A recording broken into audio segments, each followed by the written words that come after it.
फुसलावै छी रे रोज चुम्मा लाइके मन बहकावै छी रे छौरा झूठे तू हमरा फुसलावै छी रे रोज चुम्मा लाइके मन बहकावै छी रे के हमरा बनाल अपन सैया के छौरी तोहर भाग खुल जाएगा हमरा बनाल अपन सैया के छौरी तोहर भाग खुल जाएगा पीले बोला भबला टहन के करो याद नहीं आएगा पीले बोला भबला टहन के करो याद नहीं आएगा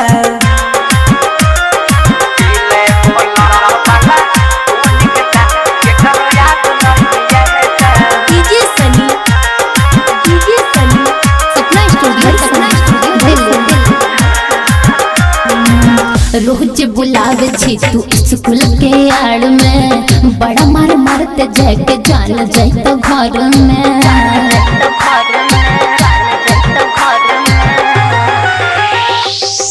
रोज बुलावे छी तू स्कूल के आड़ में बड़ा मार मारते जाके जान जाए तो घर में तब तक बनल रहबो यार के जल्दी बनाई ले अपन भतारे के तब तक न कोनो टेंशन होय तो चुम्मा लेबो दिन में 4 बार के हमरा तोरा बीच में छाड़ के केकरो शौक नहीं है त हमरा तोरा बीच में छाड़ के केकरो शौक नहीं है त घुमा देबो अपन वाला चाभी ताहर लोग खुल जाएगा पिला देबो लव वाला टहन के करो याद नहीं आएगा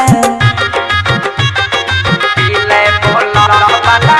टहन के करो याद नहीं आएगा सपना स्टूडियो दिल्ली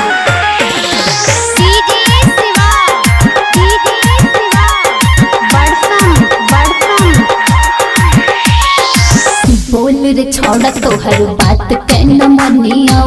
मन में छौकी तोहर नियत हम जनियो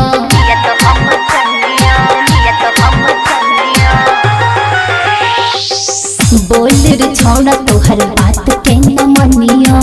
मन में छौकी तोहर नियत हम जनियो सच कहे छोबे बंसी कहानी तोरा बनेबो घर के रानी छोबे महीना में खिल जाए तो छोड़ी के तोहर चढ़ल जवानी सनुरा मांग में लगे बोगे गौरव मंत्र पढ़ देता सनुरा मांग में लगे बोगे गौरव मंत्र पढ़ देता साथ में अपना सोता है बहगे के करो याद नहीं है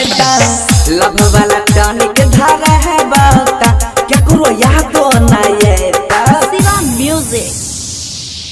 SIS एंटरटेनमेंट प्रेजेंट दिल्ली।